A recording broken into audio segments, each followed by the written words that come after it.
Welcome, everybody.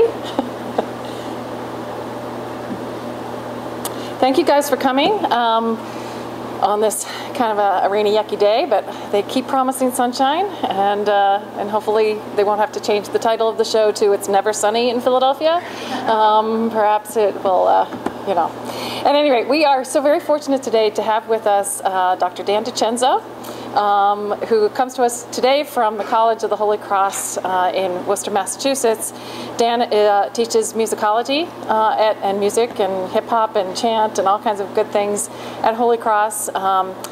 He was a student at Holy Cross himself, and I'm sure he's going to go through his journey, because he has a very he was at one time an undergraduate, and I'm sure he'll be sharing with us his path to the Gates Cambridge Scholarship. Dan did a master's degree in classics at Villanova, and the funny story is some of you guys have worked with me on scholarships, and you know what a fun process that is to actually sit and review essays and revise. And well, one day in, I guess it was May of 2005, I got this great letter from the Gates Cambridge telling us that we had a Gates Cambridge Scholar. I had never met Dan before. Dan had no idea that my office actually existed, and so he's gracious enough to let us, you know, claim him as one of our success stories. But he is definitely Villanova's success story, and we're very happy to have him join us and talk to you about Cambridge, the scholarship, and how one goes about working towards this. So thank you.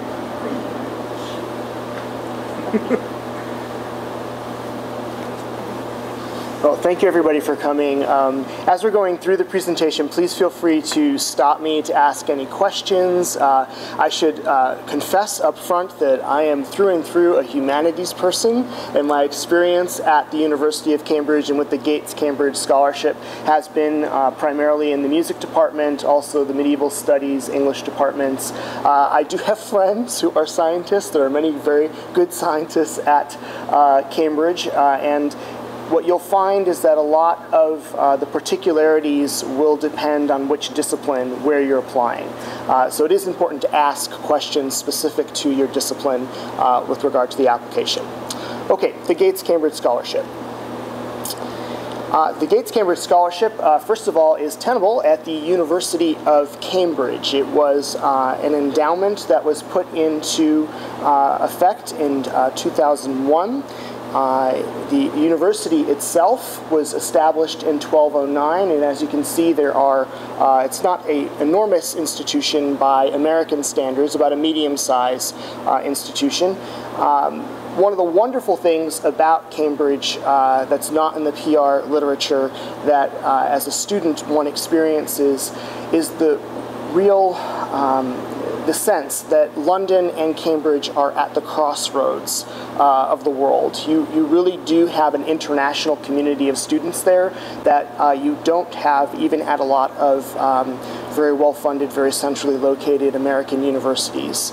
And it has to do with British history. It has to do with London being sort of a hub of transatlantic and transcontinental flights from all kinds of directions. But this student body at Cambridge really is the student body of the world, particularly the graduate students.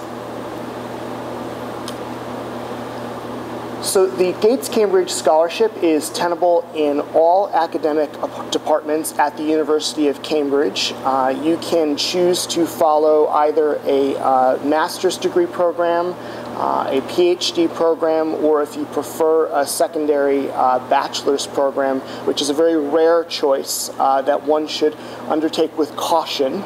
You have to make quite an argument for admission in that regard, but it is possible to do such a thing.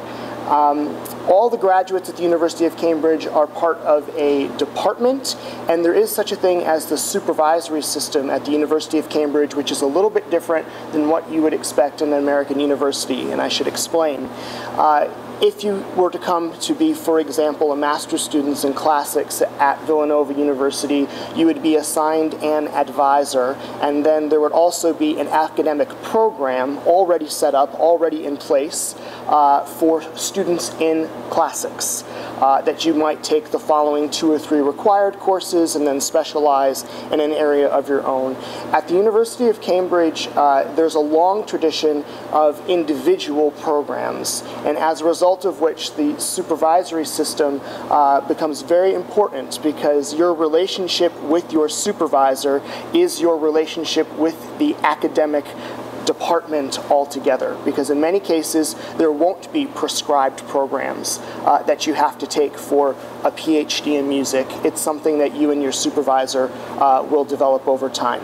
Now, there has been a shift lately toward what are called taught programs, and those taught programs have a little bit more structure than Cambridge or Oxford has been traditionally used to having.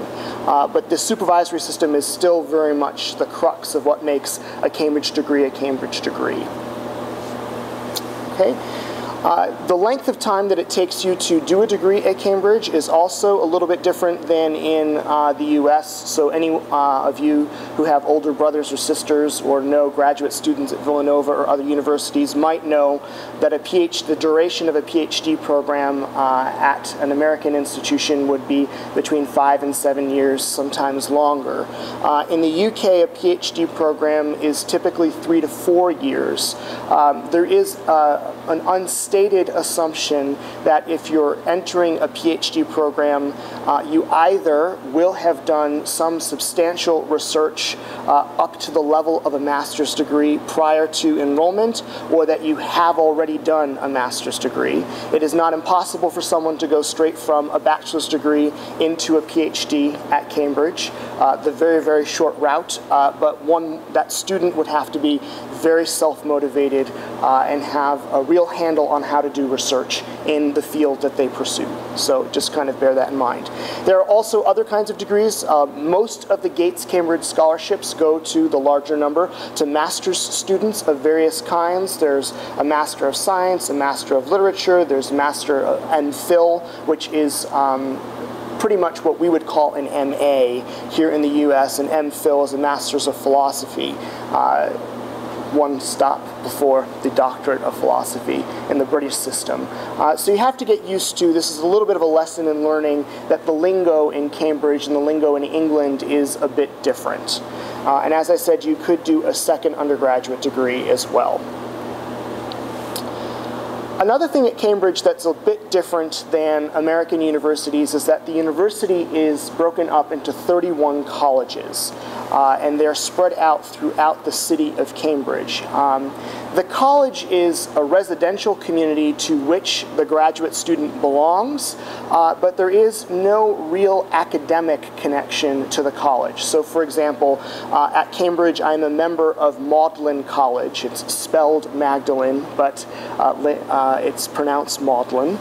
So I'm a member of Magdalen College, but I do not have an academic supervisor there. I do not take classes within the college. It's simply the place where I lived and took my meals.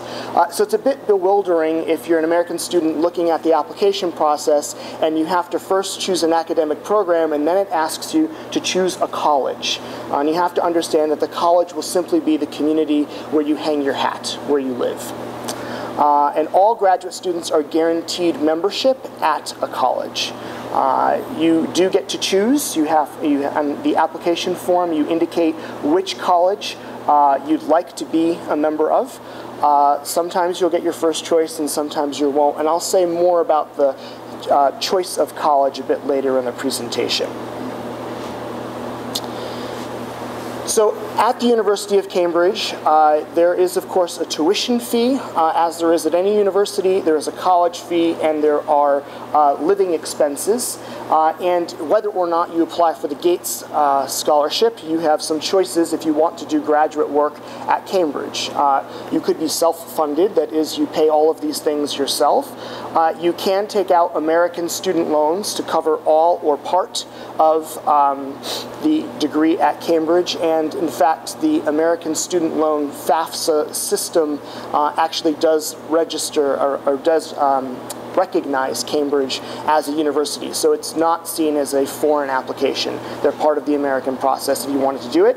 There are various scholarships at the University of Cambridge, including the Gates Scholarship, and then there are external scholarships that you can bring into the university, some of them very famous, others of them not so famous. So these are some of the options for funding a degree at Cambridge. You should understand that as an overseas student, the fees are quite high at Cambridge. The value of my Gates Scholarship, which covered tuition, college fee, and living expenses in American dollars, was approximately about $75,000 to $80,000 a year, and that included all the tuition and a living stipend.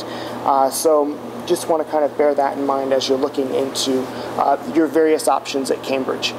If you apply for the Gates Scholarship and do not get the Gates Scholarship, you very well still may be admitted to the university and may be eligible for other funding through the university. It's an automatic process. So what is the Gates Cambridge Scholarship in particular? Yes? I have a question about that last one. Please. So in the process of applying for the Gates Cambridge, you're also applying to Cambridge? Yes.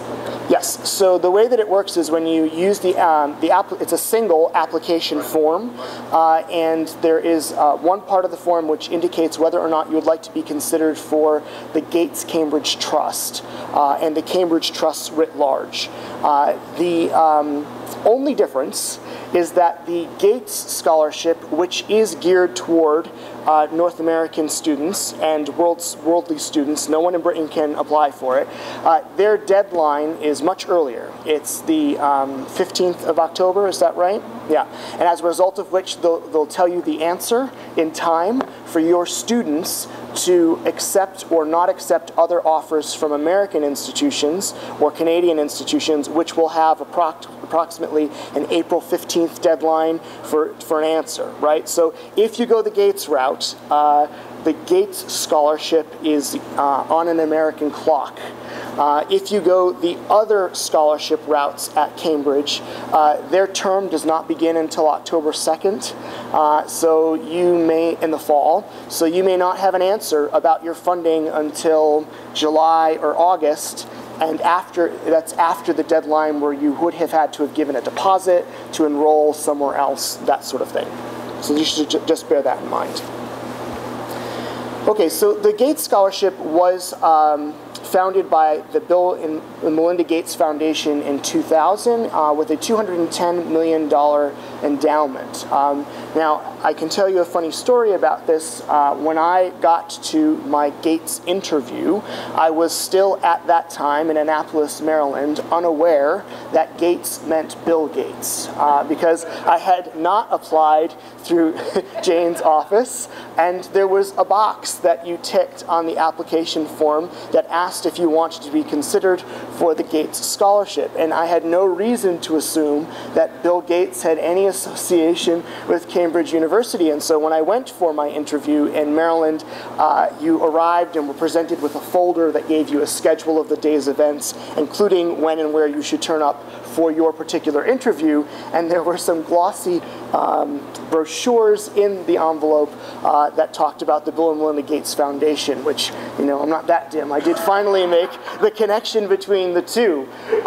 So if you're asking why did the Bill and Melinda Gates Foundation have any interest in Cambridge University, I think that the answer to that question is frankly that there has always been a prestigious scholarship scheme at Oxford that is very well known but shall not be named in these quarters, to which you may apply or may not.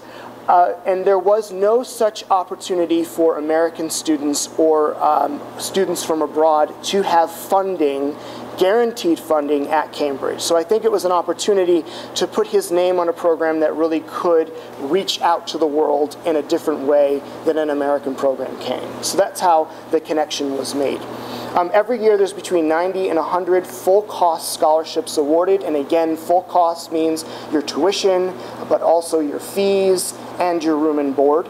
That figure changes every year as to how much spending stipend you are awarded.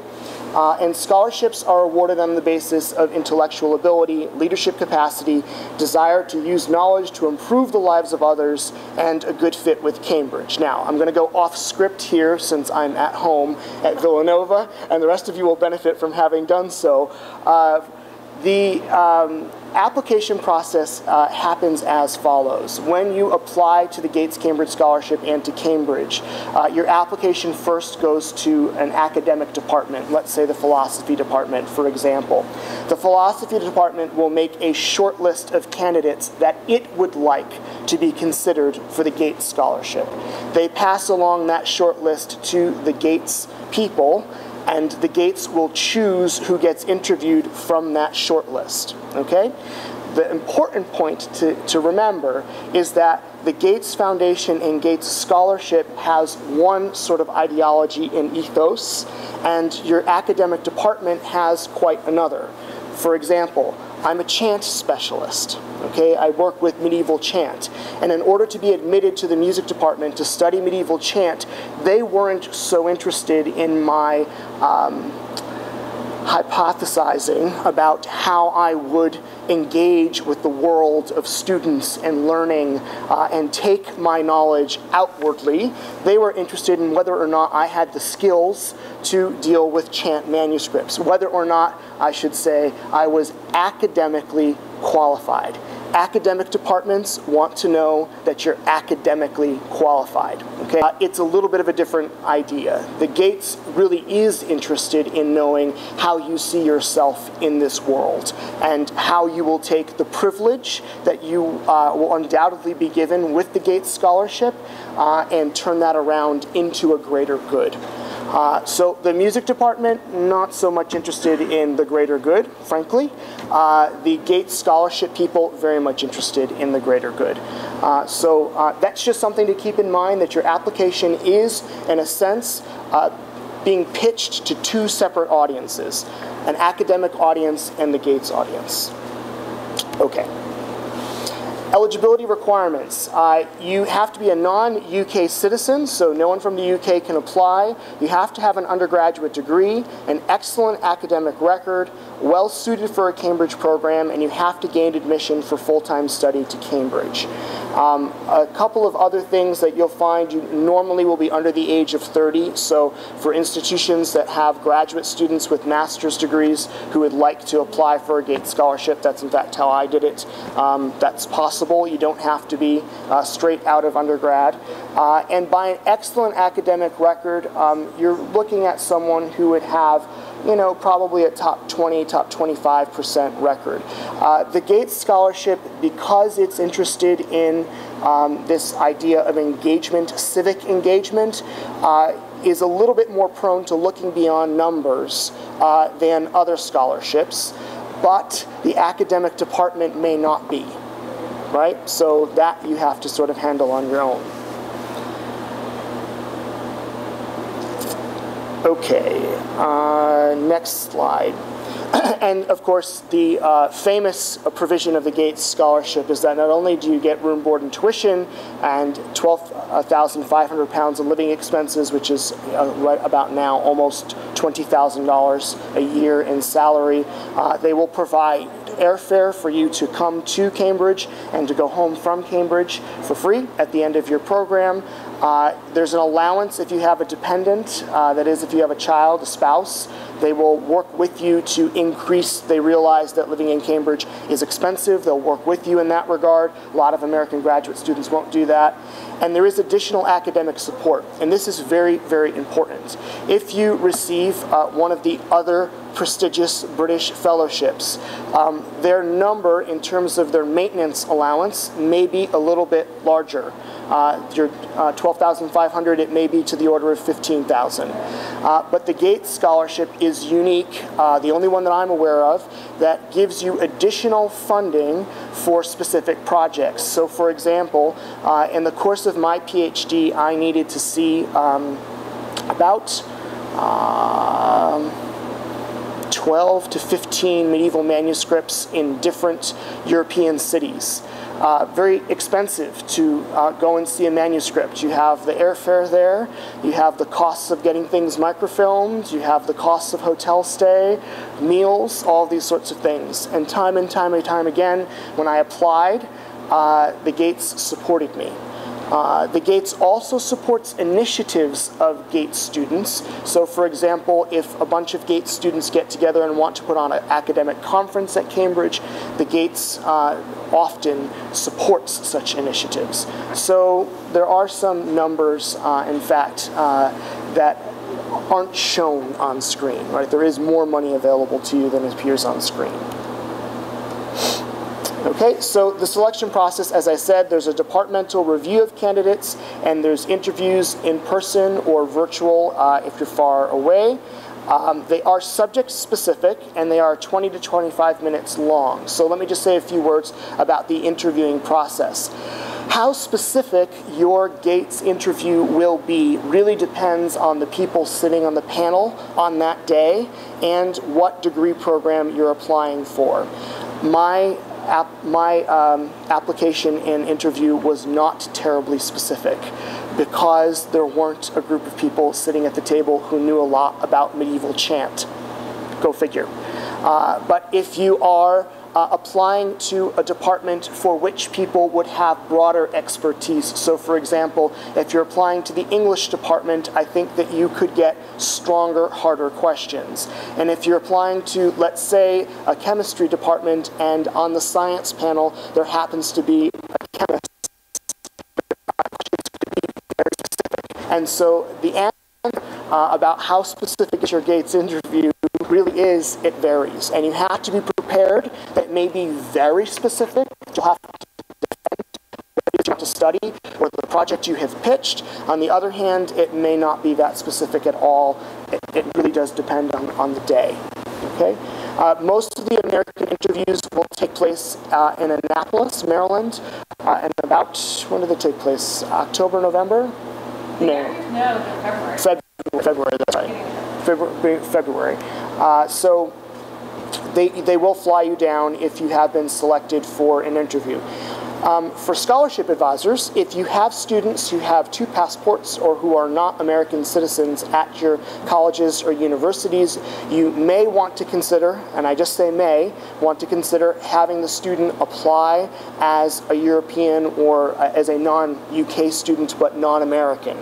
And there are pros and cons to doing this. There are approximately 100 scholarships each year. 40 of them are for Americans set aside, and the rest of the scholarships are set aside for the rest of the world. So there are more scholarships, but on the other hand, there is the potential for more applicants, and you have to consider how well your student will fare competing with other American students versus competing with other students from their home country, whatever that home country may be. And you also, frankly, want to consider demographics. You know, if you're applying to the University of Pennsylvania or to Princeton University, you typically don't, it's not a feather in your cap to be a resident of the city of Philadelphia or of Princeton, New Jersey. And so if you have students who come from pretty interesting far and away places, it may be worth your while to consider the international process. The one thing to bear in mind is that the international process is not on the American calendar. That is to say, if you choose the international process, then you're not going to be notified about whether you've won the scholarship as early as you would if you do the American process. So just something to consider. It's a lot of information. I hate talking at people in this way, and the PowerPoint presentation is provided by the Gates office, by the firm. So I'll stop here and ask if there's any questions about applying to academic departments, anything at this point, before I go any further.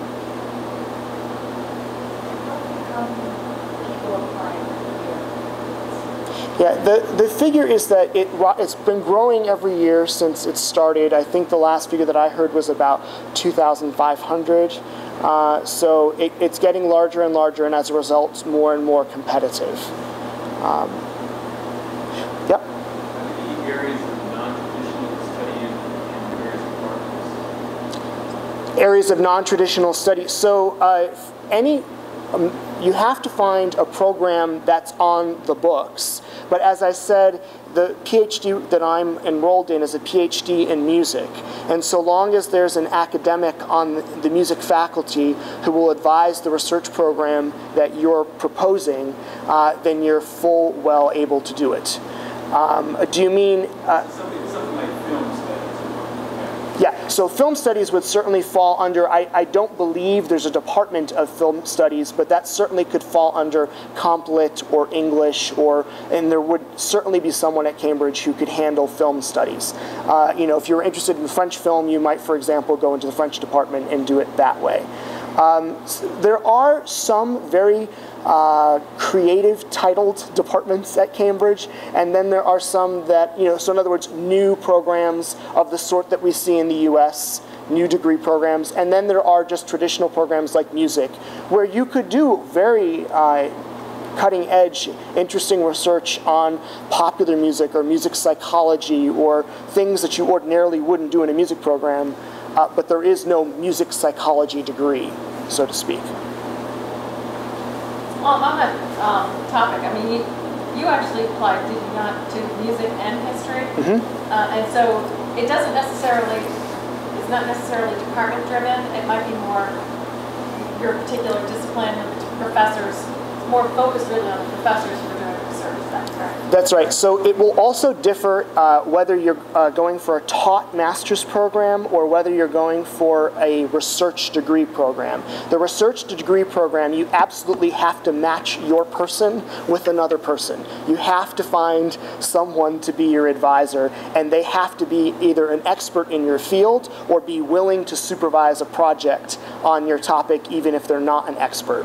That's sort of one way of going about doing this. And in that case, it's incredibly important that the student be in touch with said person well ahead of the application. How do you do that? By email or by contacting other Gates scholars who you know, are English majors, or in saying, you know, I have a student who's interested in doing this, can you put them in touch with someone in Cambridge? That becomes very important for research PhDs, because if you don't make that match ahead of time, they're unlikely to notice, and you don't know whether there's actually someone in the faculty that will work for you. For taught programs, it's a little less important, because the taught program is the kind of program that I said at the beginning of the talk has a structure. You're going to take some courses for the first and second term, and your thesis eventually will need a supervisor, but you could find that supervisor while you were in Cambridge over time. And since it's a bit more directed, you don't need quite as much work done up front to make that personal contact. Other questions? Yeah? So you said if you're going for a PhD, you need to have like a master's or some serious research background, but if you're... And I don't mean to suggest that you could not apply directly to a PhD at Cambridge with a bachelor's degree. You could do. But when I got to Cambridge, just to give you an example, I arrived in October 2nd, and maybe around October 10th, I got an email from the music department saying that they're having a cocktail hour for new graduate students. And maybe around October 20th, I got an email from my supervisor saying that we should think about setting up a meeting. And by the time I had my first meeting, it was probably into November. And when I had that first meeting, the first question my supervisor asked me was, so what have you been doing? What have you been doing since you've gotten here? And the idea is that you know the research that you've come there to do, and that you just got started. And I think a lot of American students out of a bachelor's program would not have the wherewithal to construct their own program without guidance, because we're accustomed to taking 2 years of coursework in a PhD program, and then you take an exam, and then you go on to the research, right? So you could do it, but probably not a great idea. With regard to the master's programs, whether you went into a taught master's program or a research master's program is really up to you and up to what's available in your field. Not all fields have one or the other. For example, in music, there isn't a research master's. There's just a taught master's. But in some of the sciences, there's only research master's. So it depends. All right. In the interest of time, I'll move on a little bit. So how to apply? It's actually very good, easy to do. Some important questions to ask yourself before you start applying. Have I fully researched the course at Cambridge? Do I have all of the qualifications? Have I found a Cambridge academic to be my potential supervisor? Do I have good reason for doing this particular course at Cambridge? So let me give you a little bit of information about this. Every program at Cambridge will have different requirements as to prerequisites, what you should have done before applying to this program. Whereas in the US, we assume that if you've done a bachelor's degree in English, that you're qualified, generally speaking, to apply for a master's degree in English. Every program at Cambridge, through its website, will tell you exactly what you should have done and perhaps not have done prior to coming to Cambridge. So you do have to do a fair amount of digging to understand the program you're applying to. Secondly, I mentioned that it's important that you find a connection with a supervisor. It's also important that you have a very good reason to be at Cambridge, right? So I wanted to do medieval research. My manuscripts were in England and Scotland and Ireland and Zurich, Switzerland, and it made sense for me to be in Europe. Furthermore, the academic I was working with at Cambridge was singular. She was unique to the Anglo-American academy. So I had a very good reason for being there. That made me a strong fit with Cambridge, a strong applicant with the music department, and a strong candidate overall. If you can't articulate why Cambridge in particular is good for what you want to do, then you're not as strong of a candidate. And so it is very important that you find these matches by using the websites, by doing the research, or by contacting someone on the Cambridge faculty. Okay? So when you apply to the Gates Cambridge Scholarship, you will submit an application to the Board of Graduate Studies. And this is my favorite graphic to show people for the Board of Graduate Studies. So I understand that you can't read it, but you don't need to be able to read it to see the process that your application will go through. Yes, exactly. The Board of Graduate Studies continually works towards centralization, streamlining, modernization, but the University of Cambridge is an 800-year-old system with some peculiarities, and you will have to understand that your application process will follow this process that you see here on the screen. So it's important that when you decide that you're going to apply to Cambridge, that you set aside the time to sit down and study how it is that you're going to apply. Because that's not something that you can do. It's not a matter of filling out a form, as it would be in other American cases. In addition, your department may require special writing samples or special research statements that are not part of the standard application. You also will have to research which college you want to be a part of, because there are 31 colleges and they're very different from each other. So this is just a word of warning to say the Board of Graduate Studies does operate well. It works. You will, if you apply, your application will be considered, but it is not like making an American application, and you have to be prepared to sit down and study the process. It's also very long. It takes a long time for all of these steps to occur. But all of this is explained in the application form, which you can find on the Cambridge website. Okay, so what form do you need? It's called the Grad SAF form, SAF. You'll need 3 references and transcripts and additional supporting documents as required by your faculty or department. I should explain. In Cambridge, some departments are called faculties. So my music department is actually called the music faculty. So music department.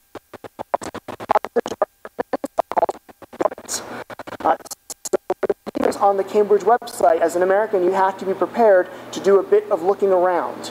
and to understand that the language is going to be a little bit different. And my usual advice with the website and with the application process, then you're generally not going to be able to cope once you get there, so it's perhaps not a good match for you. But there are some subtle differences between one place and the other. Okay, so you can now submit the GradSAF form online, or you can do it in paper. The hard copy now costs £35 fee for all applicants. The trick is it has to be made payable in pounds, so you have to have a check cut in pounds, which is not particularly easy to do. I did do the paper version of this, and that's because I applied to 2 departments. My supervisor can supervise dissertations in both the history department and in the music department, and so she suggested when I got in touch with her that I submit an application to both places, and it was easier to do that in paper because you just filled out 2 paper forms and sent them in. It's a bit more complicated to set up 2 online profiles, and applying to 2 departments is not necessarily a way to go, or you can do it, it's allowed, but it's not necessarily a path that you would choose to take. But just to say, and I think it's only a matter of time before the paper application is totally eliminated. So they are preferring that you do things online, however clumsy sometimes the online application may seem. Very important, the Gates Scholarship does not require an institutional endorsement. So this is how it happened that I didn't meet Jane, because I didn't need an endorsement from Jane in order to apply for the scholarship. We believe, as far as the Gates scholarship, that it just allows a bit more access, that we can, on the other end, the University of Cambridge and the Gates Cambridge Scholarship can decide who should get the scholarship and who shouldn't, and they don't want a sort of weeding out process to happen at the college level, which does happen for other scholarships. By submitting all the required application materials, you'll be considered for admission to a course, membership to a college, a Gates Cambridge Scholarship, and other eligible scholarships. So it is one form, one bang, and it's done. Okay? So that's how you submit the application. Now there are some things that you have to consider. So there are 31 colleges in Cambridge, and I ask how to select a college. Well, one thing not to do is to simply, yeah, well, you could throw it, actually that might be a better approach than the one I took, which was I had no idea which college to apply for. I was in music, so I had heard of the King's College Choir, and I had heard of the Trinity College Choir, and knew that they were of a certain musical level, and that's where I applied. The problem is, King's and Trinity are probably the 2 most subscribed to colleges. Everybody wants to be at King's and Trinity for a variety of reasons. They're large, they're beautiful, they're wealthy, they're in the center of town, etc., etc. But the problem is that if you don't get your first choice college, you don't want to wind up at the bottom of the list for your second choice college, because Trinity, for example, doesn't admit all of the people who say they want to be at Trinity first. They certainly aren't going to admit people who said that they wanted to be at King's first and then Trinity second. That's just not the way into Trinity. So if you want to apply to Trinity, you should apply to Trinity. But you should also consider applying to other colleges. And there are various characteristics of the colleges that you should consider. Certainly, there is a question about how beautiful the college is. And that may be important to you, or it may not be important to you. There are colleges in Cambridge that are medieval, and there are colleges in Cambridge that were built in the 1960s and will look like a suburban high school in the US. And that may run against the grain of your idea of what it means to study in England or to study at Cambridge. It actually isn't very important what it looks like after you've lived there, but you can understand that that may have some appeal to you or not. The second thing to consider is the location of the college, and more importantly, the location of the graduate housing. Is the graduate housing on the college proper grounds, or is the graduate housing way far away on the other side of the train tracks? Where is the college located and where is the graduate housing located with respect to your lab, your department, and other places that you want to be? The colleges are as far as 8 miles from the center of town. It just that much sprawl happened over time. And so knowing where your lab is and knowing where your college may be is a very important connection to make. Another thing is that some of the colleges are known for certain areas of expertise. So for example, King's is known for music. My college, Magdalen, is known for law. Other colleges such as Trinity is known for maths, as they would say in England. So it is important to look at the fellows, that is the academics, the professors who are on the staff of these colleges, and see if there is some match that may just help you find kindred spirits, some intellectual life at college. Another thing to consider is whether or not the college has a particular kind of social life. And this you can find out by reading the various publications that are put out by the British newspapers about the colleges. So the Times London, the Guardian, the Independent, they all do a version of the US News and World Report which ranks colleges and gives little profiles of the colleges. But what they'll tell you about that you can't access as a foreigner is whether the college is particularly liberal or particularly conservative, whether the college is particularly traditional or not, whether it's very sporty. You know, are you an athlete, and are there lots of athletes at this college? It is a consideration that to play varsity athletes for the University of Cambridge, there is no NCAA, so you can qualify even as a 30-year-old when I was there. Not that I could keep up with any of the 22-year-olds, but you could if you wanted to. So you should consider, if you are an athlete, rowing is a big deal at Cambridge, what we call crew. How good is your college if you want to participate on the college team? You know, I wouldn't put that first on the list, but it's certainly among the considerations.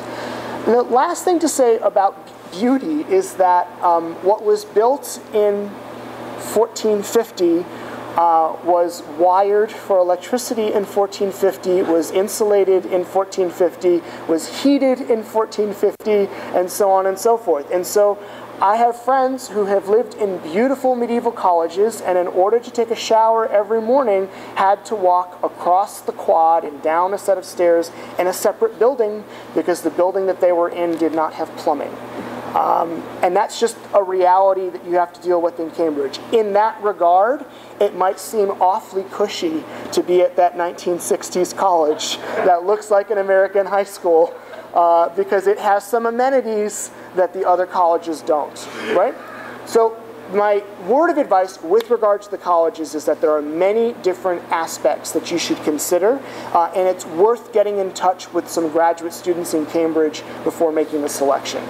Made your selection as part of the application process, or does that come later? Yes, you make your selection as part of the application process. If you do not get your first or second choice, as I did not, you're guaranteed membership in a college, but you're picked up by whatever college has space. They sort of go through. Now, I like to tell a story that after I was rejected by King's and then by Trinity, my papers were brought to Jesus College, where I was promptly rejected by Jesus, but taken in by Mary Magdalene. So I like to think it would have been much more fun to know Mary Magdalene to be at Jesus College anyway. So the process is a bit riskier, and I say this with, again, knowing that I'm on my home turf here. It's a bit riskier for women because if you do not want to be at an all-women's college, okay, then it's very important that you select colleges to which you have a fair chance of being admitted. Because women who become orphans in this system do often wind up with membership at women's colleges. Now, that's not a bad thing. It's just that at this stage, and for example, Newnham College is just gorgeous and wonderful place to be. I've had many friends who are at Newnham College. But at this stage of your life, if you do not want to choose to be at an all-women's college, then you may not appreciate being placed there, is just the point to be said. Okay? Okay. So application timetable for 2010 has now passed. The application will be a similar timetable for October 15th, 2011. So for the 2011 process, it'll be 2010 for the 2011 process. A few last things to say. With regard to life in Cambridge, absolutely you should choose your graduate institution based on its academic fit, and you should go the best place that you can go. But there are some aspects of life in Cambridge that are worth considering when weighing the pros and cons of being at one university, being at another university. Having dinner at my college in Cambridge was a candlelit event 7 nights a week for £3, the equivalent of $6. I assure you that when I was a graduate student at the University of Pennsylvania and a graduate student at Villanova University, I never ate in a setting like this. And there is something to be said. Library closes at 7 o'clock and it's time for dinner. And 7:30, formal hall. And some of the colleges have traditions of formal hall that are still very formal. My college was one of them, where you wear gowns and must wear a jacket and tie to dinner if you choose to go. Other colleges, it's very relaxed, and you can go in jeans and a t-shirt. That's something to consider, but this is one of the richest parts of Cambridge life, and I would say it's definitely worth considering. This was an everyday occurrence to be walking around in a tuxedo and a gown. I can remember that my sister and brother-in-law, who both went to BC, came to Cambridge to visit with me, and I took them to a black tie dinner, which happened approximately once a week, or in Magdalen College there was a lot of black tie going on, and after dinner we all went across the street to a pub to get a drink, and none of us took off our gowns. And my sister and brother-in-law were whispering to each other, and I said, well, what's the matter? And they said, you all have your gowns on in public. It's just the way life is at Cambridge, that wearing an academic gown is just part of what makes Cambridge Cambridge. And if you're at Magdalen in particular, going to the pubs afterward in your academic gown, however strange and Harry Potter-like it may look, is what we did. There are famous May balls that take place every year. It's a bit like the senior prom, only much, much better. It's like senior prom at the country club and then some. They have live bands and bring in Ferris wheels and all kinds of things, and it's for undergraduates and graduate students. The point to be made is that for those of you who fear that you're leaving undergraduate years behind you and you're going to go off to graduate school and all the fun days will have been left behind, know that at Cambridge there is really very little dividing line between the social lives of graduate students and undergraduate students. This is a pro and a con, but the point is that anything that happens with undergraduates happens for graduate students as well. This is the Magdalen May Ball, and everyone can go. I like to show this picture because the river is very popular. There's a man in a top hat and a tuxedo in the front, in the foreground, and someone having fallen into the river.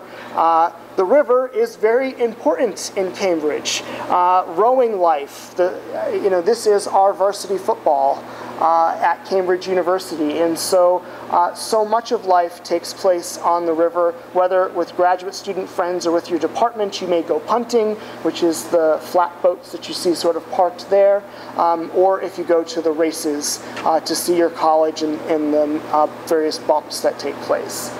There are some peculiarities about Cambridge that are odd and yet fun if you go, and it makes life very rich there. They're very obsessed with students staying off the grass. Grass is a sacred place. At King's College in particular, since only fellows, that is fully tenured professors, can walk on the grass, and since ducks also happen to walk on the grass, then the ducks must be fellows, because only fellows can walk on the grass. So the ducks are honorary fellows at King's College, such that they can walk on the grass, and no matter what language you speak, they will tell you to stay off the grass. While the visitors are requested not to walk on the grass, nor to enter any staircase, nor to picnic anywhere in college, no cycling, no dogs, or skateboards, used to say roller skates, are admitted.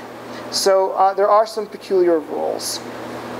And here you have a picture, of course, of the university rowing team against Oxford in London, a very famous race every year and a rich part of life. And finally, I should say about the Gates Scholar community, it's not just funding. It's not just a paycheck. It really is a diverse community of people who, because of the Gates involvement, really do want to make a difference in the world. And so it's not just that someone's doing cancer research. It's not just that someone's studying economics. They tend to be studying economics because they want to help governments in downtrodden places build themselves up, or they want to study health policy because they want to bring health insurance to people who don't have health insurance. That's the Gates community.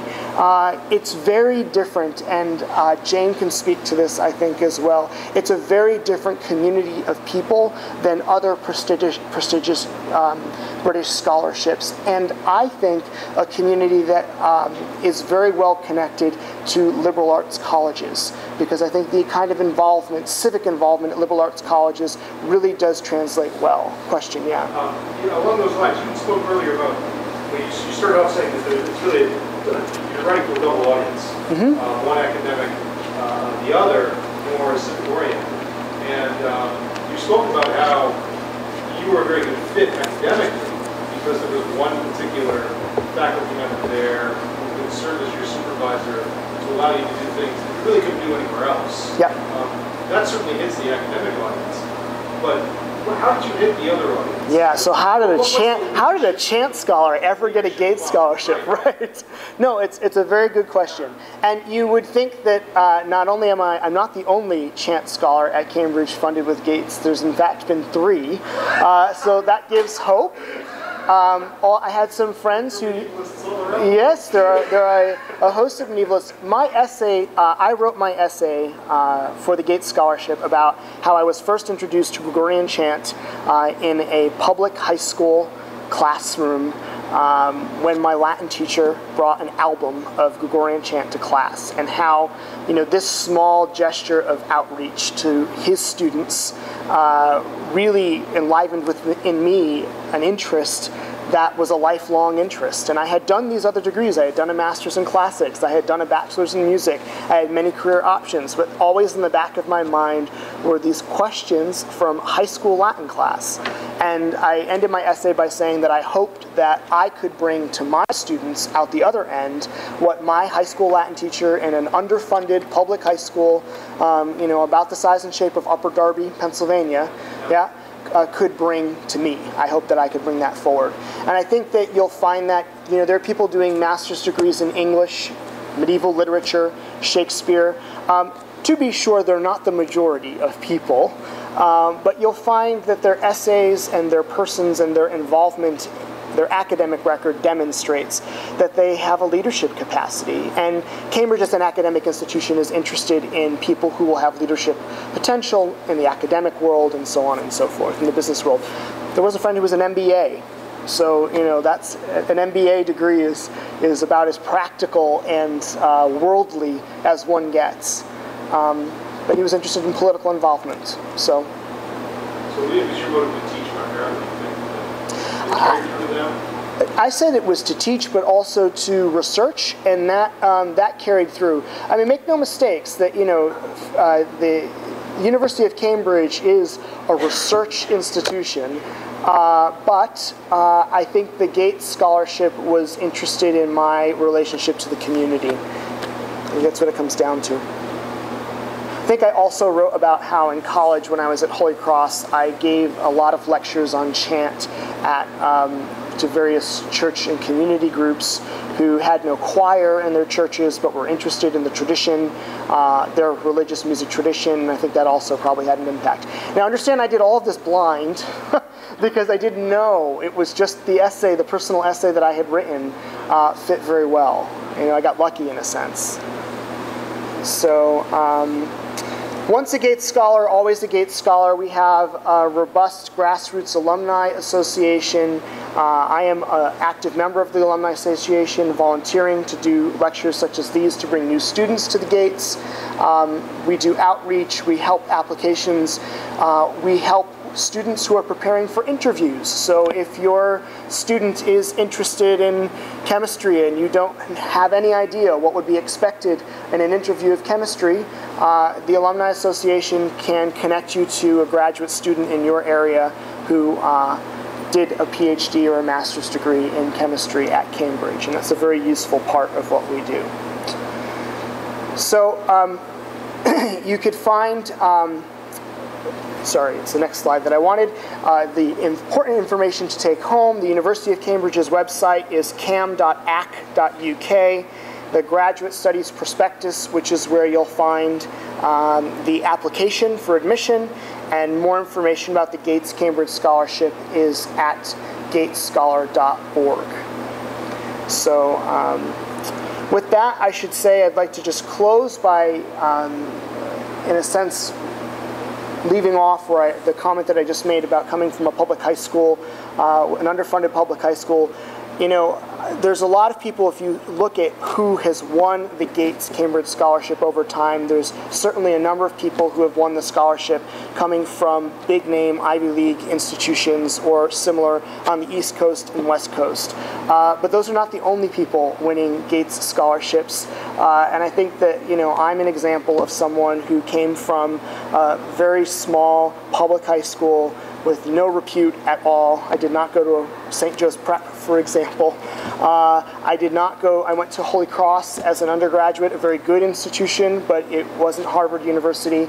And I was an applicant with a master's degree from Penn and a master's degree from Villanova. So I think that the Gates Scholarship in particular looks beyond numbers, and you really should feel that if you put together a strong application that you've got a chance.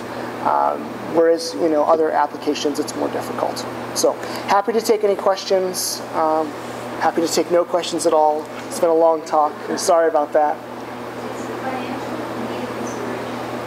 There is a page on the application which will ask you your financial resources. And financial need is considered to a small degree, but there is no FAFSA. So in other words, there's no auditing going on. And so for myself, the question it asks you is how much money do you have to put toward your degree? It doesn't ask you how much money you have or how much money your parents make, right? And so when I applied, I said that I had no money to put toward my degree because I didn't, because I knew that if I got a fellowship to an American university that's where I would go. So there is a question about this. You do have to disclose, though, if you are awarded any other fellowships of a prestigious sort. And they will ask you as well which other fellowships or which other university programs you're applying to. And you should take that seriously, because if you're suggesting that what you study can only be studied the very, very best at Cambridge, right? The best match is at Cambridge for what you want to do, and then you list 2 or 3 other places on your application that clearly to anyone in the field would be a better match for what you do. You really do need to bear this in mind, because there are experts looking at your application. But I think that's also true of American graduate applicants as well. So the due date for the applications are 14. Since you have stress contact with the university itself, how long would you say, starting with absolutely nothing for your application, how long would you say it takes to complete the full application? How long does it take to complete the application? I would say that you could, if you set including getting in contact with people. The one thing to remember is that you're going to be thinking the most about the application over the summer before that October, right? Naturally speaking. And that's exactly the time where the academics you want to talk to are going to be off doing research or not answering their email because they're on summer vacation. So if you do need to get in touch with academics at Cambridge, it's like getting in touch with academics anywhere. Some of them will be incredibly kind and reply to your email immediately, no matter how high their stature in the university, and others of them won't. But you should be prepared to spend a good deal of time. It could take you weeks to get a response from someone in Cambridge. The Gates Alumni Association is very helpful in that regard, because even if you can find an alumnus who's either done the program that you want to do or has some facility, right? They know something about it, they probably can send an email on your behalf and get a conversation started. I actually went to Cambridge the summer before. I happened to be in Europe, and I asked my potential supervisor if she would agree to have a meeting with me, and she did. And I think that underscored my seriousness, and we had a very close connection academically when I got there. It helped my application. Certainly not something you do in an American application program, but you could consider it. And I do have to say, Dan in particular was very, very helpful, because there was a student in chemistry last year who applied, and Dan was very helpful in connecting him with other Gates scholars who were in chemistry and kind of facilitate that. And the answer to that is now. It's really a good time to start making those, start doing your legwork, start doing, your looking into the programs and trying to figure out. Just along those same lines, I would say that it's a great process to go through the application process, regardless of where you've done, because it'll help you make an awful lot of decisions. A couple of footnotes, things that people often ask about who should write the letter of recommendation and whether or not that letter of recommendation should come from a full professor, an associate professor, and so on and so forth. It is very important. The application will be read by an academic department, and if there is someone to whom you're very close or had a working relationship at your college or university that does have an international reputation, and you can get a letter from that person, that's obviously a way to go. It is not the way to go if that person doesn't know you at all, because that's not a strong letter. So a strong letter is always better. But if there is someone at your institution who either has an international reputation or a connection to someone at Cambridge, that's often a useful thing for the applicant. And that's actually a good point, because there's actually two kinds of letters of recommendation. Yeah. So you have two academic references for your application to Cambridge, and then there's a third reference, which is for your Gates application. And that can be more personal, and can be not necessarily as academic as the other two. The other two should definitely be academic. Right. But that third one for the Gates can really attest to your leadership, and it can attest to your personal character, those types of things. Right. There was one other thing that was on the tip of my tongue that I was going to tell you, if I can remember it now, about research statements. So many American applications will ask you for a research statement or a personal statement. And you just should be forewarned that the Cambridge application, if your department requires a research statement for a research degree, they really are looking for something very specific, a project that you could get there and set up on day one and do.